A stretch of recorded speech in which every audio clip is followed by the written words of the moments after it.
Hi friends, நம்ம இன்னைக்கு dailies ஒர்க்கில் நம்ம என்ன பார்க்க போகிறோம்னா வெஜ் புலாவ் பண்ணலாம் வாங்க. நான் இப்போ நைட்டுக்கு டின்னர் இருக்குது. அதுக்கு முதல்ல ஒரு கரண்டி எண்ணெய் சேர்த்தாச்சு. இப்போ வந்துட்டு நம்ம மசாலா சேர்த்துக்கலாம்.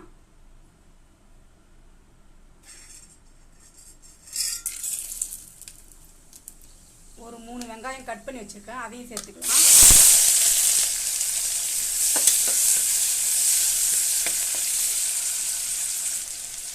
வெங்காயம் வந்து பொன்னிறமாக வர வரைக்கும் வதக்கணும். ஒரு 3 பச்சை மிளகாய் கீரி போட்டுக்கலாம். வெங்காயம் வதங்கிடுச்சுங்க. இப்போ நம்ம வந்துட்டு காய்கறியை சேர்த்துக்கலாம். கேரட்டும் பீன்ஸும் கட் பண்ணி வச்சுருக்கேன், பற்றிட்டேன்.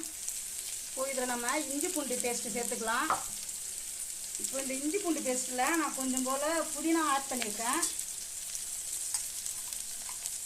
ஒரு ஸ்பூன் இஞ்சி பூண்டு பேஸ்ட்டு வதக்கிக்கலாம்.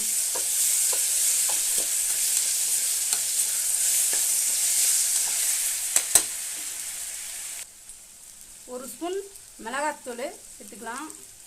கரம் மசாலா ஒரு அரை ஸ்பூன் போட்டுக்குங்க.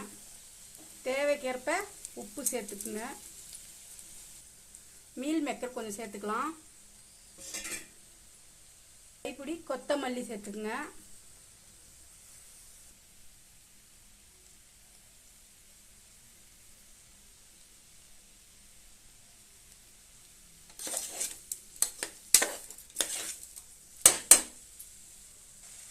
தண்ணி சேர்த்துக்கலாம் வாங்க. நான் 2 டம்ளர் போட்டிருக்கேன் அரிசி, அதுக்கு 5 டம்ளர் தண்ணி வச்சுருக்கேன். இப்போது தண்ணி கொதிக்கட்டும். தண்ணி கொதித்த உடனே நம்ம அரிசியை போட்டுடலாம். கொதிக்குதுங்க. இப்போ வந்து நம்ம அரிசியை சேர்த்துக்கலாம்.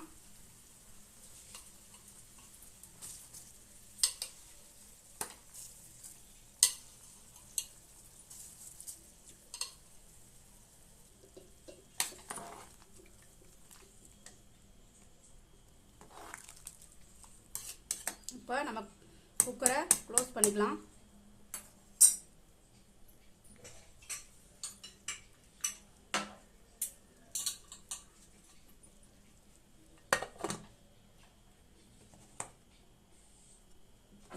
வெயிட் போட்டுக்கலாம்.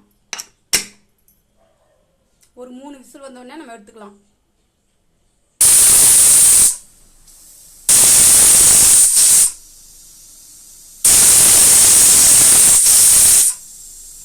விசில் வந்துருச்சு, நம்ம ஆஃப் பண்ணிக்கலாம் ஸ்டவ்வை. அவ்வளோதாங்க. இப்போ நம்ம குக்கரை வெளியே எடுத்துடலாம். அவ்வளோதான் புலாவ். அவ்வளோதாங்க, முடிஞ்சிருச்சு புலாவு. இப்போ நம்ம இதை கிளறி விட்டு எப்படி வந்திருக்குன்னு பார்ப்போம்.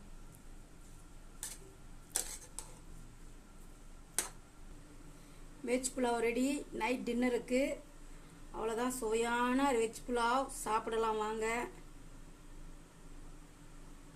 ஓகே ஃப்ரெண்ட்ஸ், இதை நீங்கள் வீட்டில் ட்ரை பண்ணி பாருங்கள். எப்படி இருக்குன்னு கமெண்ட்டில் சொல்லுங்கள்.